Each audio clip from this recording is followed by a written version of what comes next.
And welcome, Hoosier fans, to another episode of Podcast on the Brink, your weekly dose of Indiana University basketball news and discussion. I'm your host, Jerod Morris. Podcast on the Brink is a joint production of the Assembly Call and Inside the Hall. For complete coverage of IU basketball, visit assemblycall.com and insidethehall.com.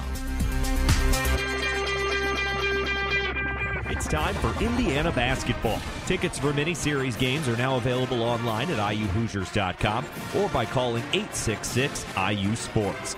Mini-series tickets are available in 6-game or 3-game ticket packages as well as individual games, so you'll have plenty of chances to catch the Hoosiers in action at Simon Scott Assembly Hall this season. Grab your tickets online at iuhoosiers.com or get them by phone by calling 866-IU-SPORTS. Go IU! On this week's edition of Podcast on the Brink, we are joined by Max Bielfeldt, who was on the call for Indiana's first exhibition game against Marion and will be on the call for Indiana's next exhibition game coming up this weekend, as well as Indiana's opener against Indiana State. And we get Max's impressions of what he has seen so far from the Hoosiers and his impressions from some open gyms that he hopped in with some Indiana players as well. And it's always interesting getting Max's insight because he's played with a lot of the players on this year's IU team, so he always has a lot of interesting things to say.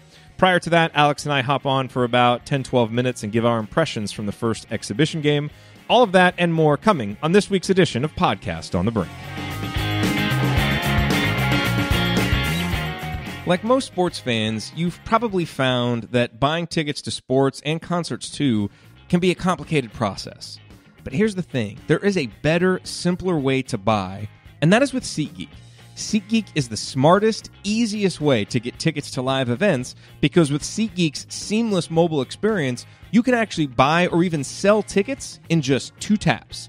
SeatGeek helps you find the best seats at the best prices, fully guaranteed. And there is nothing quite like seeing your favorite team or musician in person, and SeatGeek will help you get closer to the action for a great value. In fact, SeatGeek helped me get closer to the action last season when I saw Yogi play here in Dallas. I'll probably go see him again this year.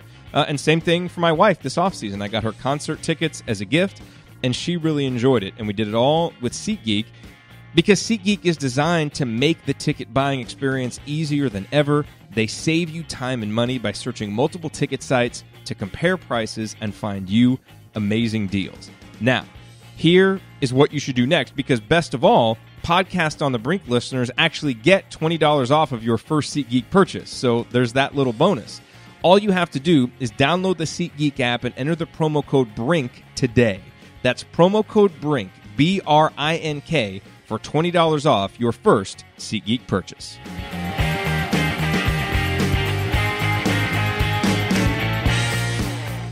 All right, well, before we welcome in this week's guest, Max Bielfeldt, Alex, let's spend a few minutes talking about the exhibition game. Obviously, Indiana's now had a scrimmage and an exhibition game, and one of the questions that I want to ask Max when we bring him on here is, just how much can we really tell? Like it would be interesting to see from a player's perspective too. Like, how important is this really? How much emphasis does he place on, appearances like this for the team?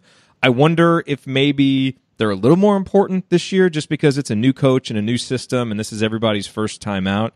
But generally, how do you view, scrimmages, and certainly exhibitions are a little bit more important than scrimmages, but how do you view these early season tune-ups? Do you place a lot of importance on them? Well, I'll place a lot of importance on them right now because it's all we have to go on in terms of a frame of reference for this season. But I'm sure once the real games start in a couple weeks, we won't ever reference these moments again. But right now, it's all we have. So, I think there's obviously some higher level stuff that we can talk a little bit about here in terms of what we saw on Saturday, and specifically and defensively and taking care of the ball. I mean, those are things that you watch for in an exhibition game like this. And as I wrote in 5 takeaways, the turnover percentage that Indiana had would have been its best of all of last season. So, I don't think that's a coincidence. I think there's going to be more emphasis on it. Now, is it going to be something that from the first game it's a problem that's completely solved or something that's going to go away? I don't necessarily believe that. But right now it's all we have to go on. And so, I think the first impression that I got of this team was a positive one, but obviously a long way to go. The thing that stood out to me more than anything was the defense in terms of just the positioning and kind of technique and the scheme of what they were trying to do. In a lot of ways, it looked a lot different than what we've seen in the past, and so I thought that was an encouraging thing. But I think big picture, we'll really start to learn a lot about this team 2 weeks from tomorrow when they go to Seton Hall. Yeah, and that's, you hit on the turnovers in the defense, and that's where I thought the exhibition game in particular was illuminating. Because in a situation like that, I think you're just kind of trying to look at habits and kind of style and how are guys playing. And I think, I don't remember the exact numbers. Oh, actually, I've got 5 takeaways pulled up right here. So you said in IU's exhibition game a season ago, the Hoosiers posted turnover percentages of 23.5 and 18.8%. Right? So that right there showed a tendency to turn the ball over too much. Now, of course, it didn't matter because Indiana was so talented and could score so easily. They can blow their exhibition opponents out anyway. But those habits carried into the season, and we saw turnover percentages like that all season long. Now, I'm not crazy enough to think that Indiana's going to, only turn the ball over 10 times a game going in with a lot of the, all season long with a lot of the same players that they had last year. But I do think just the improvement in some of those habits and the accountability that we saw, when Deron Davis had a really bad turnover to start the second half, he was out at the next dead ball. And when he came back in, he played better, so seeing some of those things and seeing that there will be accountability, to me, that was the most encouraging thing, along with the fact that Indiana didn't just turn the ball over less because they slowed it down. It was interesting. I went back and looked. Last year, Indiana actually played the 206th fastest pace in the country. So we didn't really play that fast last year. It was about 17 seconds.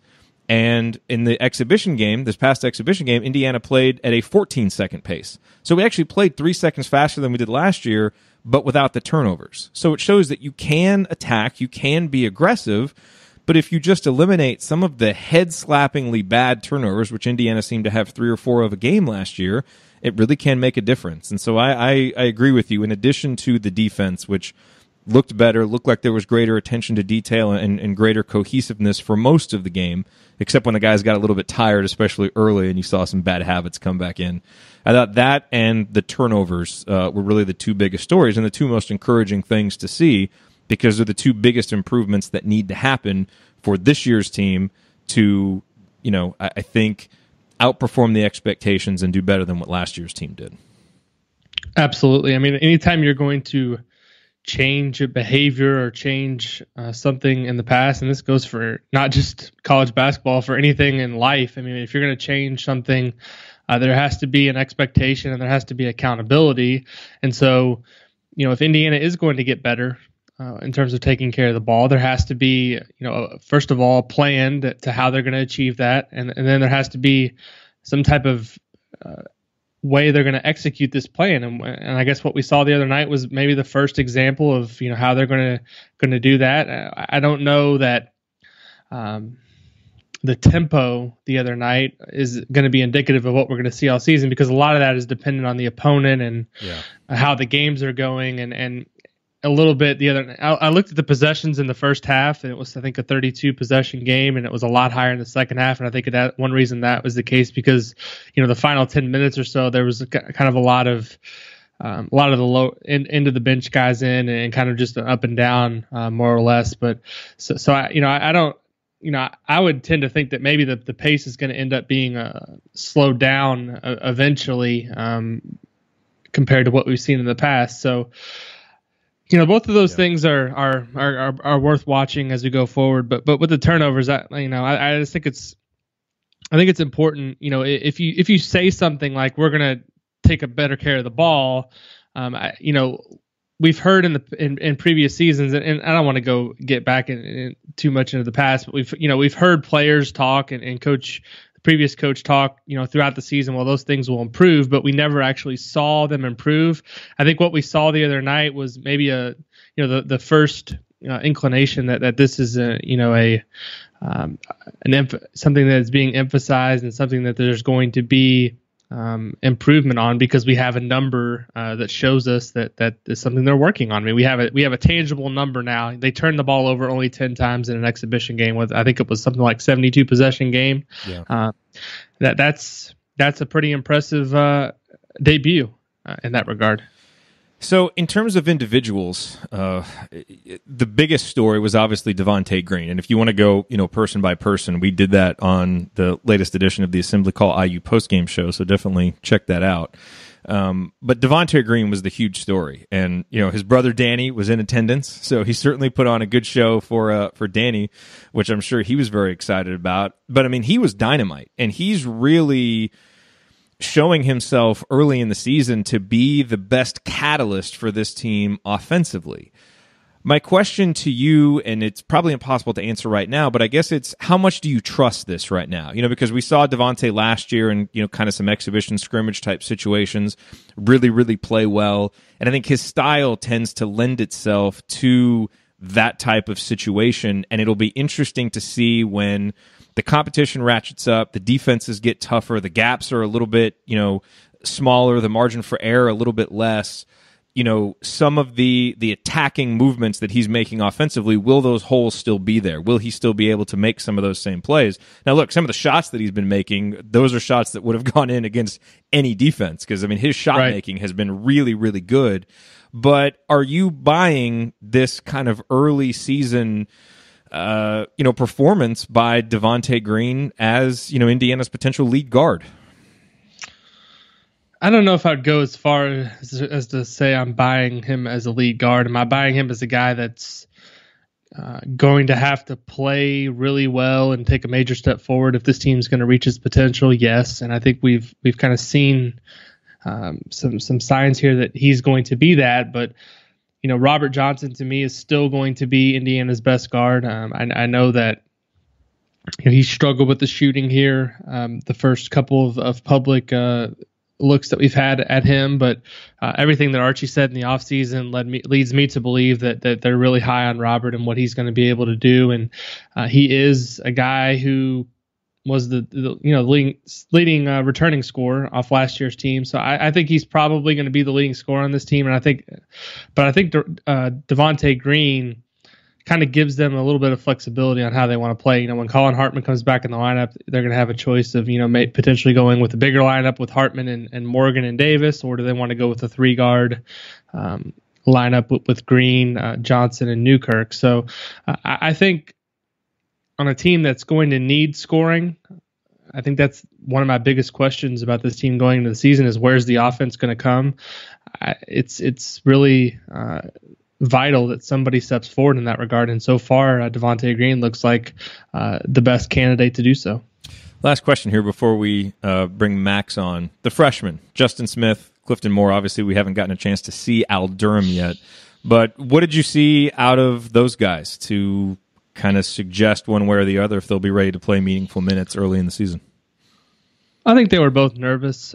Obviously, their first real, I guess, quote unquote, real game, doesn't really count. But, Justin Smith did some good things, but also had 4 turnovers. Clifton Moore didn't really play until the last 10 or 11 minutes of the game, and which kind of suggests that, that maybe he's more of a fringe rotation guy at this juncture of the season. But, we saw something similar a couple of years ago with OG and Jawan, where early in the season they weren't playing a whole lot, and they kind of came along as the season goes along. So I think that's the hope with Clifton is, as the season moves along and he becomes more comfortable and gains a little more confidence, that he could potentially develop into a guy who you can get 10 or 15 minutes a game out of. But, overall, I thought both of them did some good things. I think Archie made a pretty good point afterwards about kind of the turnovers. He was asked, you were able to limit those turnovers, and he mentioned that, the 5 of the 10 came from freshmen. So he would hope that as the season moves along, that those guys would become more comfortable with their decision making, and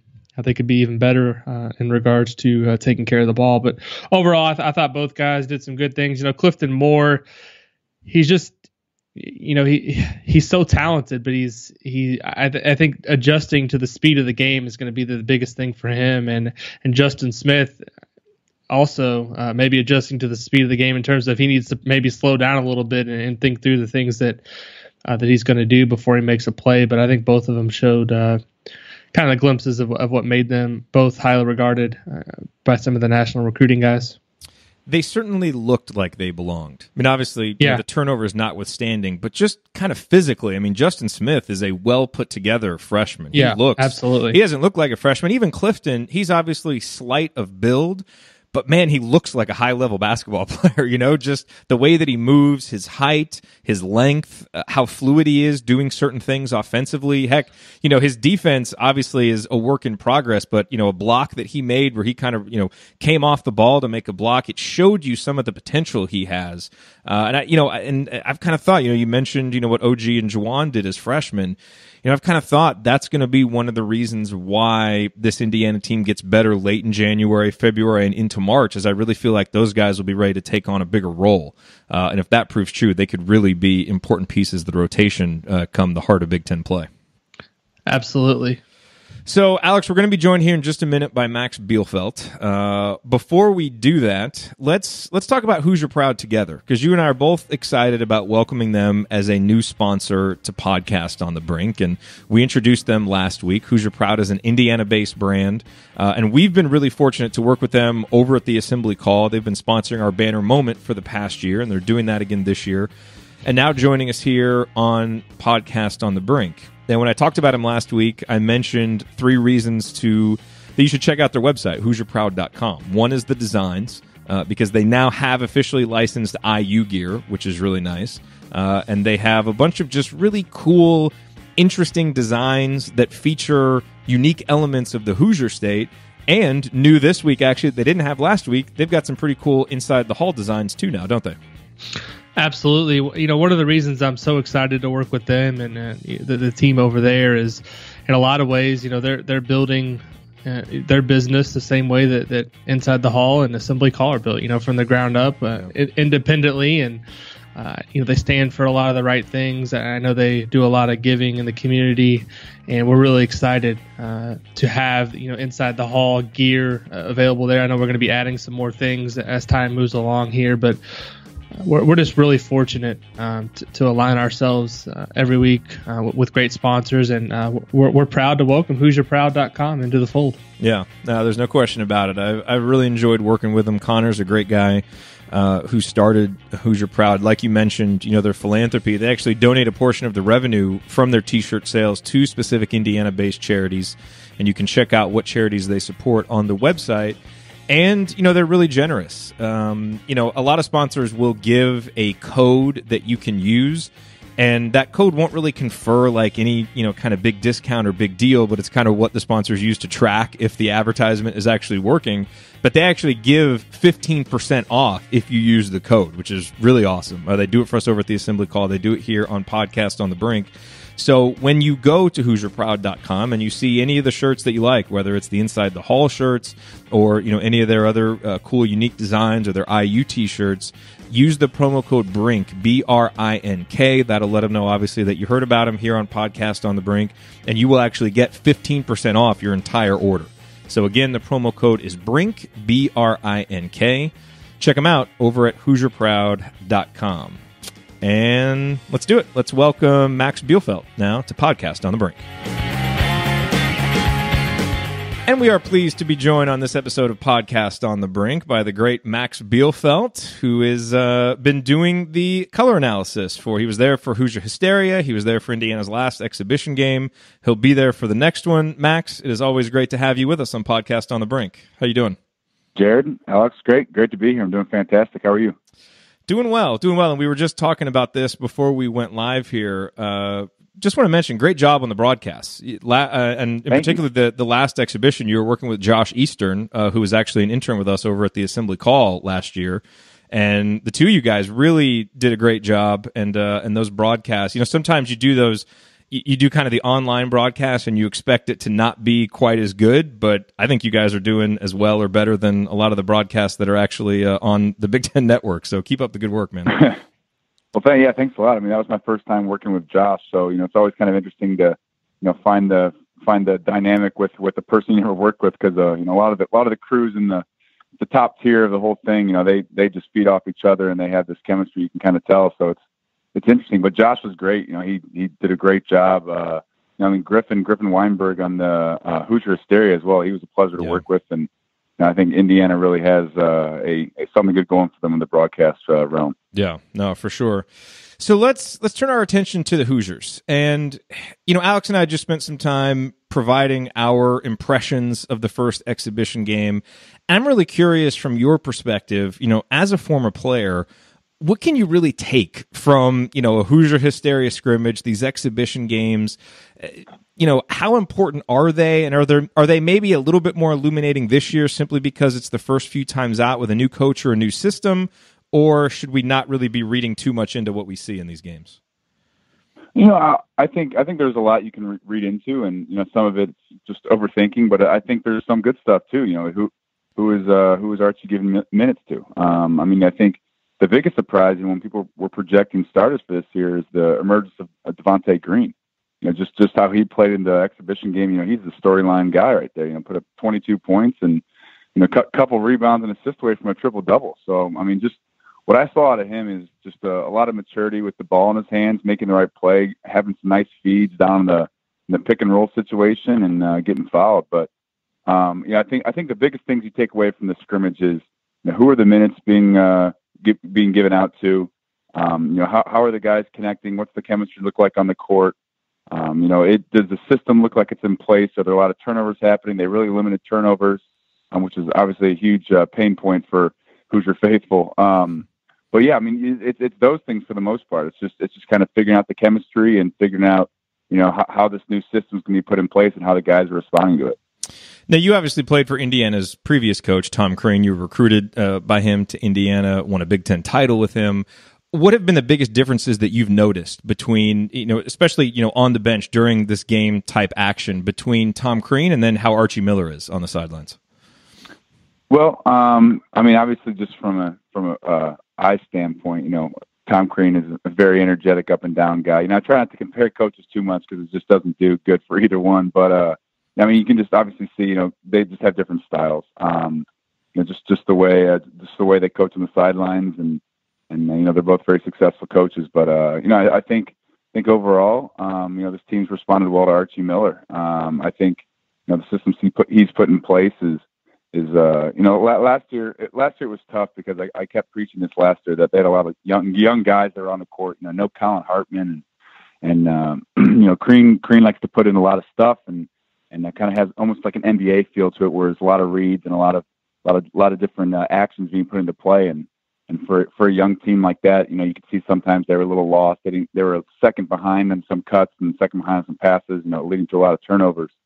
But I think overall, the system that Archie's put in place, the guys have responded well to it, and you see that in the limited turnovers and just the efficient pick and roll situations and those cuts that they're scoring off of, as well as defensively, obviously too. They really picked it up, and I was really impressed with that as well.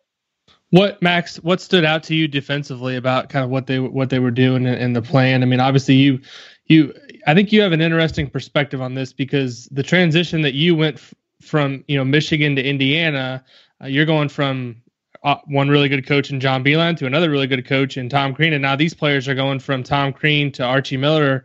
And what are they going through? And what did you see defensively in terms of improvement, maybe in the exhibition game? Yeah, I just thought it was it was very organized defense. They obviously packed in a little bit more than Crean did. Putting smart pressure on the ball at times. Again, when I was on the broadcast, for Hoosier Hysteria as well as the Marion game, just I was really impressed with Devontae Green's defense as well. You think a guy that's leading scoring could kind of relax on defense, but he's up there and he's pestering the ball, not doing anything stupid out there, but just putting a smart pressure on the ball. And I think I really like the defensive rotations. You saw Zach McRoberts have a good rotation, get a foul there, but he had a great rotation on the baseline of Hoosier Hysteria, and just the guys seem connected. You're always taught on defense, there should be like a string between each player, and when one guy gets pulled this way, the whole defense must move as a unit. And I think they're doing a very good job of helping and rotating and talking it out, as well as just playing fundamental defense. Max, getting a little bit more into the adjustment in terms of going from one coach to another. When you came to Indiana, you talked about having to kind of relearn on the fly, but this is a different situation, obviously, for these players because it's everybody, not just one guy having to learn on it. What from experience, how big of an adjustment is it going from one system to something completely different, and what are the challenges that it presents?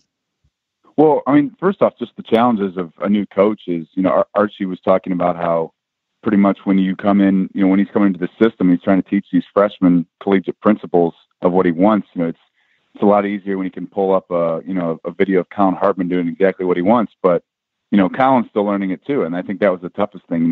I know coming in as a freshman at Michigan, we were in the film room all the time and watching the, Darius Morrises and the Jordan Morgans and kind of how they ran the offense and exactly how this, screen and roll should look, or this cut should look, or this action should look. And I think, Archie's going through a little bit of a difficulty there, just a learning curve, trying to teach these guys, from bottom all the way to the seniors, fifth-year seniors is just kind of what he wants everything to look like. But, obviously it was an exhibition game and it was Marion, and, you're going to be playing a lot tougher competition and see if everything can stay together. But, I was very impressed just with the where they were at. I think the connectivity of the guys is still needing to improve. And, I think Archie was talking about that as well. And just the communication, the thing is like the communication stuff, because like you got to think about this. Like when I came in, and I picked up a lot of the concepts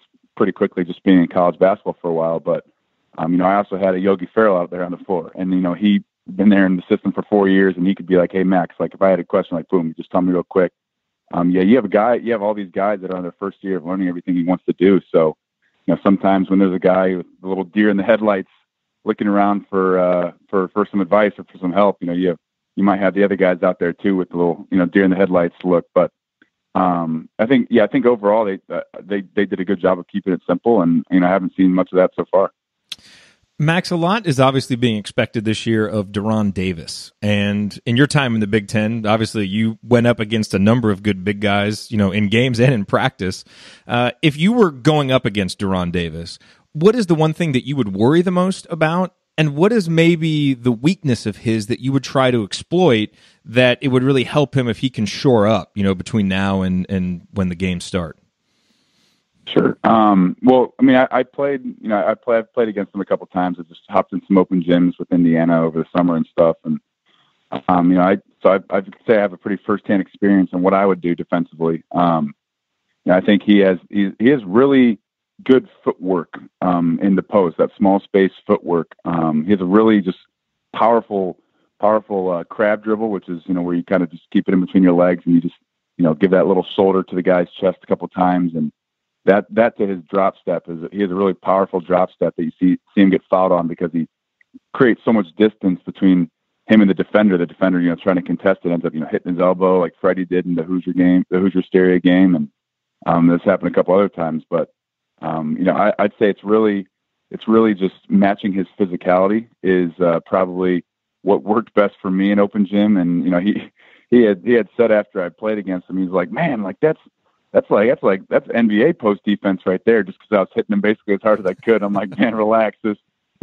I wish it was NBA post defense, but it's just me trying to be big against you. And but yeah, I mean, I think overall, I think the post defense strength and footwork is you got to really keep him out of scoring positions, getting too close to the bucket. I'd say, obviously, he's had some problems with his weight and his movement, and he kind of gets fouled. He gets fouls, just not being able to move his feet quite as fast as he needs to. So he makes up for that with swiping down with his hands and picking up those cheap fouls. I think, the just basketball strategy in general, when your big guy is really dominant and powerful, that's kind of the Purdue thing. You go into the game and one of the strategies you say is, hey, if we can get their bigs in foul trouble, that'll put us in a good position. Which, sometimes you play like the Kentuckys, and you're like, I really wish I could get Tyler Ulis in foul trouble, but it just doesn't work the same way, just because they don't pick up the fouls that easy. But yeah, I mean, I think that would be the main thing. Go at him, see if he can move his feet for every minute he plays, and try to pick up fouls there and get him out of the game. So when you played in those open gyms, and man, we all wish we could have watched those open gyms. Those were probably pretty entertaining. Was there anybody else that stood out? Just in terms of maybe surprising you with something they did that you didn't know that they were capable of, or anything like that. Any real notable things there? Oh, I think obviously it's tough because some people.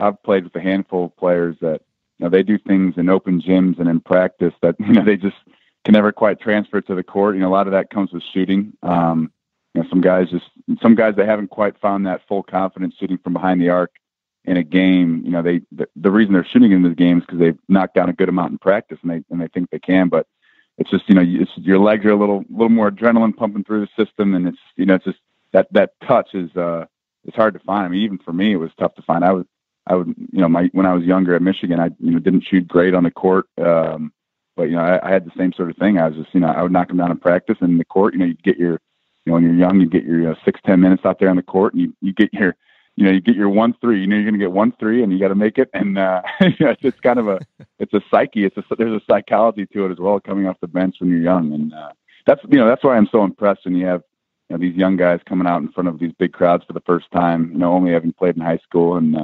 really showing some ice in their veins and knocking down those shots. I want to ask you about Robert Johnson, because I remember we talked with you last year, and you talked about how important he was to your Big Ten title-winning team. And obviously, we all know how big of a role he played on that team, but just how big of a loss it was when he got hurt. And I think the term that you used for him was he was like your bulldog. He played such important defense, obviously made so many big shots. And, I think, you said that you really felt that NCAA tournament run might have gone differently if you had him fully healthy. What do you expect from him now as a senior? He's obviously a guy who has succeeded, in a complementary role offensively, and now he's really going to be asked to take on, more of the scoring load and be a real focal point. Do you think he's ready to thrive in that type of situation? Yeah. Well, yeah. First off, when I was playing with him, when he went down against Purdue, we missed him greatly. It's hard to judge, how much you miss someone defensively. Obviously, unless it's like a huge shot blocker, that's pretty easy to notice. But just the being able to keep guys in front of them and force a skip pass instead of an easy penetration. I think that was where we really missed him, just because of his athletic ability defensively as well as just his role on the offensive end. He didn't have the ball in his hands all the time, but he could be right there, kind of following up, hitting that slot three or from the wing, and I think we really missed him. But this year, obviously it's 2 years removed from when I played with him, and I think he's really put in the hours. I think Archie Miller's already noticed that he's one of the hardest workers on the team. He's going to be in the gym as much as he can. But yeah, I think this year he's going to continue to try to be more that primarily ball handler, primary ball handler. Holy cow. Primary ball handler off the screens, and being able to make some action happen out of his hands. But honestly, if Devontae Green still does what he does, I could see this Indiana team be better off with Rob staying with the role that's familiar to him, as well as obviously driving more. And he had some really good assists in the Marion game, just getting in the paint and kind of having a tight window to drop it off to the big or skip it out to a 3-point shooter. And, I think that's where I've seen the biggest development out of him. But yeah, if obviously Josh is coming off that injury, so, he's not quite 100% yet. You got to see how that works as well. But, yeah, for Rob, I think his defense, his shooting ability, and some of his penetration and passing action is going to be his strongest suit.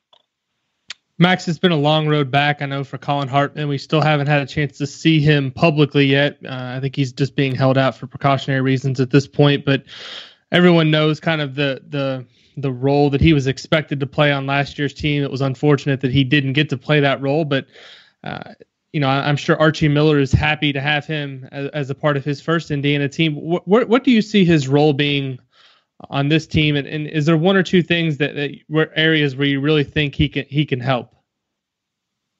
I think one of Colin's biggest things is just the intangibles, just the emotional leader. How do you judge that?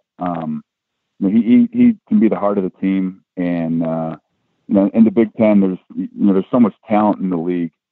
When you're traveling on the road, and it's already hard enough to pick up road wins, but when you're traveling on the road without an emotional leader, someone that can rally the guys, because it's tough. You especially coming from, I think the biggest thing with Indiana on the road that people don't realize is you kind of become accustomed to having Assembly Hall behind you, and it's such a home court advantage that it's almost a away court disadvantage because you're missing such a huge thing. So you kind of have to find that energy internally, and you have to really the bench. You have the 10 guys on the bench is about the most noise you're going to get. Their mom and dad behind it, and I think having somebody out on the court, and I kind of compared him to like a Michigan reference to Zach Novak. Just someone that is just so passionate and so much heart out there that they're easy to follow. And I think there's a lot of talk on this team about vocal leaders and who's going to be the vocal leader. And you have a lot of talented guys that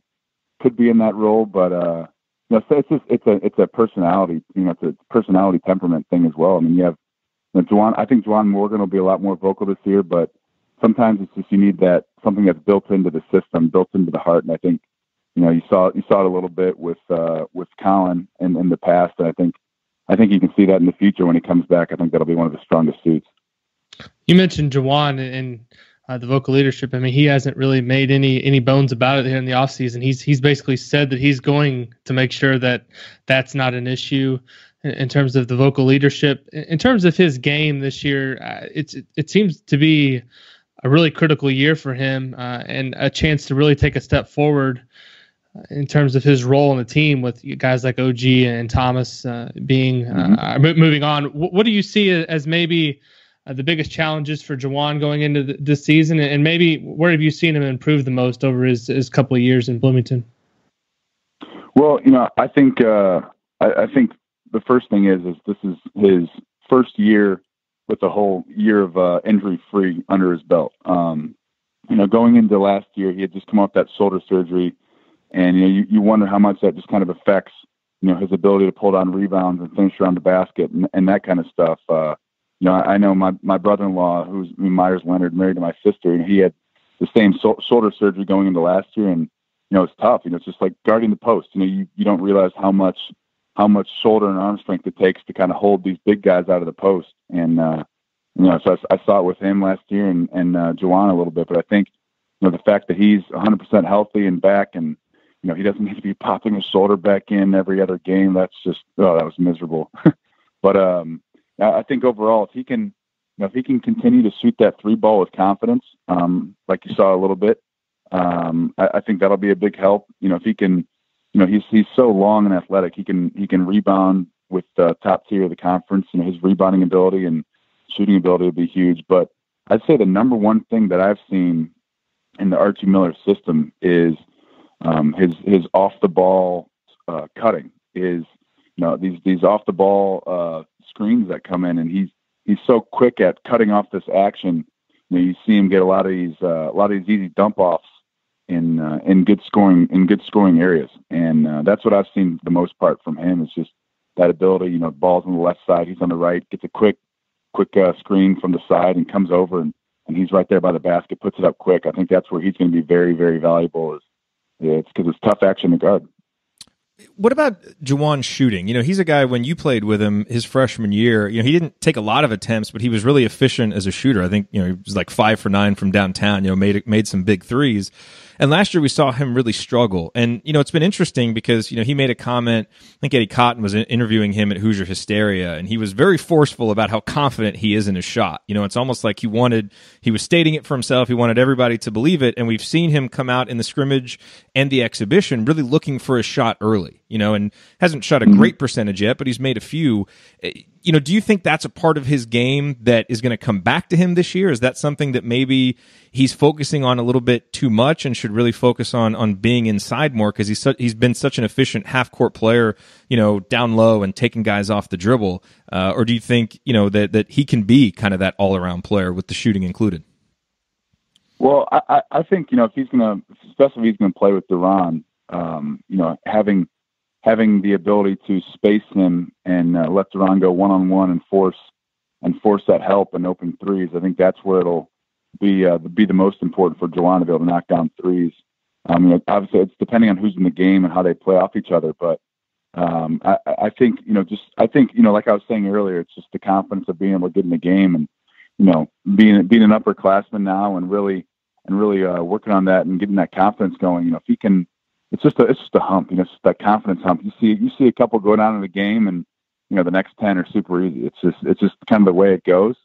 It's a lot harder to, break that seal on the rim when, you're 1 for 10 and it's like, man, you just know how much this needs to go in or you're going to get ridiculed for it. And, if he can really get that confidence going the first couple of games of the season, I think that'll, can't hurt the team at all. I mean, I'd say him and Zach McRoberts as well. I mean, there's so many times that, with the post presence that Indiana had last year and Thomas and OG and Duran, I mean, and even Jawan, having Zach be able to knock down just a couple threes is it's such a game changer for this offense because again, he's Colin Hartman-esque. He's going to make that play on the road where, he dives and slides 15 feet and saves the ball and no one's going to cheer for him besides the 15 people on the Indiana side. But it's just those things that really are going to be important just to win those games. So, if he can knock down threes and get the confidence going, if Jawan can get that confidence going,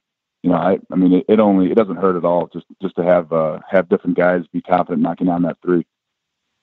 Max, I know you not only follow Indiana and Michigan, but you're a Big Ten basketball fan. You follow the conference as a whole. Is there a team or a player in the league this year, not on Indiana obviously, but from around the league that you're interested to see? And is there maybe a storyline going into the season for the league? I think everyone's got Michigan State penciled in as the prohibitive league favorite, but beyond that, there seems to be a lot of parity in the league.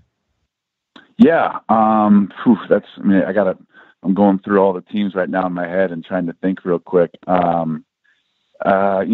think who the interesting one is going to be Wisconsin is the first team that comes to mind. Yeah. Losing so many seniors, but it's just Wisconsin. They tend to fit into the role of that swing offense really well, and I wonder, working off of Ethan Happ, how those young guys that the Dimitri Trice and those guys will be able to come in there and fill those roles. So I think you're always interested to see if Wisconsin is going to fall out of that top four. It's every year. It's like, they lost Bo Ryan or they lost Frank Kaminsky or Sam Decker. And it's like, this is going to be the year. And it's such a difficult offense to guard. And they meticulously find ways to score and run that shot clock down to every second, make you guard for all 30 seconds. And so I think they're going to be interesting. The other team that comes to mind besides Wisconsin is Northwestern. They're kind of, I'd say they're the funnest storyline in the Big Ten, just with the history. Having Chris Collins be able to turn that program around and really be a NCAA tournament team is exciting for those fans that have been in such a drought for so long. One last question for you, Max. One of the reasons why it's such a treat listening to you do IU games is, you are able to provide so much insight, especially about the guys that you played with, because, you went through that great season and that up and down season, won a Big Ten title with these guys. And I thought in the broadcast against Marion, you provided a really great anecdote about Tim Priller toward the end of the game, talking about just how comfortable he is in his own skin, and how he's really kind of welcomed the role that he has on the team and with the fans. And I thought that was really, really neat. And I'm sure most people watched the broadcast and heard that.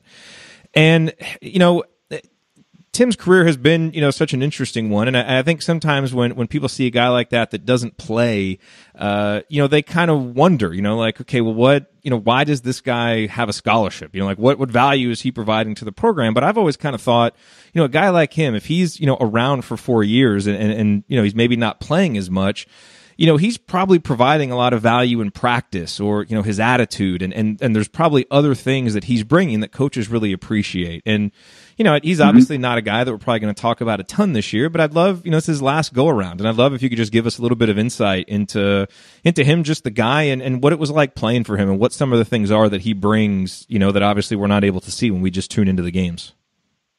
Yeah. Well, I think just him as a person is kind of what surrounds the whole Priller myth. It's just, he's just such a positive guy, just always happy and laughing and cracking a joke, or, he's more than happy to be the butt of the joke too. And I think that's really important for a team. And it just to kind of bring that lightheartedness into a team. It's because there's, so much pressure in college basketball and in a locker room. It can get a little heated sometimes, just because it's such an emotional game, and everything means so much. And I think just the lightheartedness that Tim brings is another one of those intangible values. But I think, just as a person, it's kind of cool to have seen him develop too, just because he's, he was trying to find his role and, look a little lost under the Crean system. And, I think overall, he's been kind of a fun one to follow, just because he hasn't matured so much. And, just like coming to me and saying, hey, I know I'm weird, and I embrace it. And I think, I think the more people you have who know themselves as well as they need to and embrace that, it helps any sort of culture, whether you're in a basketball system or a business community or whatever. It's just a guy that's easy to be around, that is good for any sort of group.